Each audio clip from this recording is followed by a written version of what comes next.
Well, I don't know about a shortage, but certainly a restriction. And cars and conductors will be, semiconductors will be two of the largest areas. And Japanese production for so many consumer electronic products is so pervasive that I think we'll see a continuing impact on not only Japanese producers in the United States, but also U.S. producers who use Japanese componentry.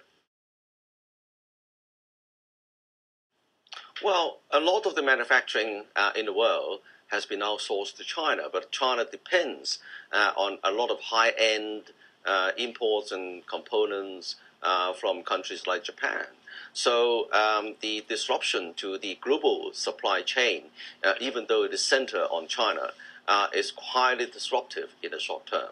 But of course, in the medium term, the high-end components could be, they could find other substitutes in other countries, other advanced countries. But this is not going to happen over beneath the current crisis. Is that the high level of toxicity in the kind of fuel, which is not commonly well known, perhaps in reactor number 3, because it's a mixture between plutonium and uranium, which is called MOX, MOX, mixed oxide. It is 2 million times more toxic than ordinary uranium fuel.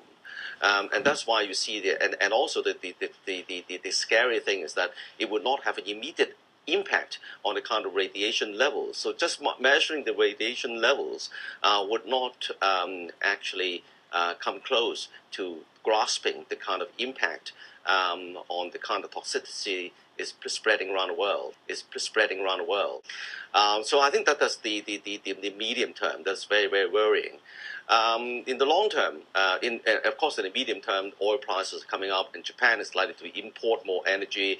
And then with what's happening in the Middle East, with the turmoil in the Middle East, it's going to drive up oil prices, shortages, and so on and so forth. The Japanese government is very, very committed to nuclear energy. I don't think that there's a discussion. I haven't seen much discussion now about alternatives.